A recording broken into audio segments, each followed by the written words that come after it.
Masarap ba? Masarap ba ha? Hayop ka! Masarap ba? Masarap ba? Familiar. Anong lesson na mapupulot natin dyan sa trending issue na yan, no? The lesson dyan is yung Kipi fight ni Sashna, nakakasarap talaga yan. Anyway, going back to Katniel. Linaw-linaw naman ang dalawang post ko yesterday, no? Sabi ko, ang chismis ay nagkabalikan na daw ang Katniel. Pero hindi pa to confirm, di ba? Sabi ko.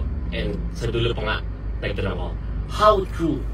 So parang nangihingi pa ako ng more sources to verify or para pabulaanan ang chismis na ito. So dun pa lang, hindi ko sinasabi na nagkabalikan sila.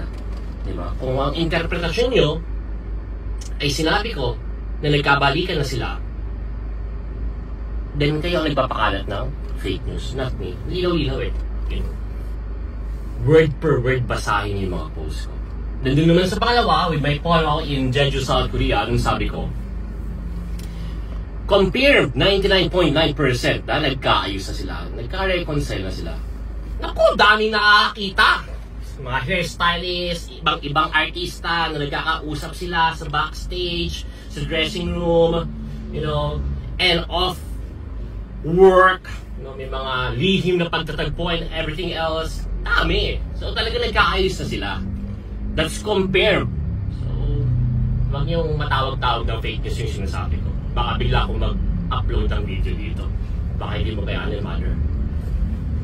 And sinabi ko rin after that na kukumpirmahin muna natin kung magjowa na ba sila ulit. So, dun pa lang, linaw-linaw na hindi ko sinasabi na nagkabalikan na ang Katniel, di ba? So, if your interpretation is like that, then kayo ang may problema, not me. That's not on me. Kayong fake news na yun.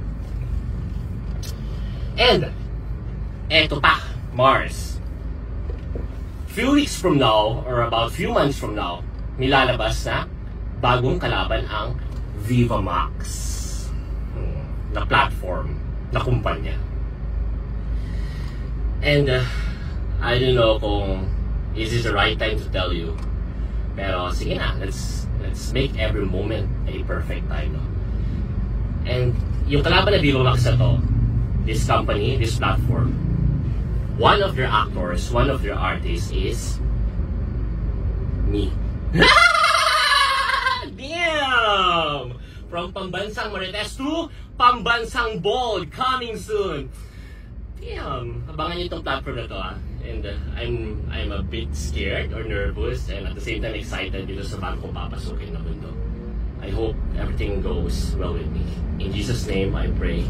Glory be to the Father and to the Son and to the Holy Spirit, as it was in the beginnings, now and shall be ever without end. Lord, guide me, Lord.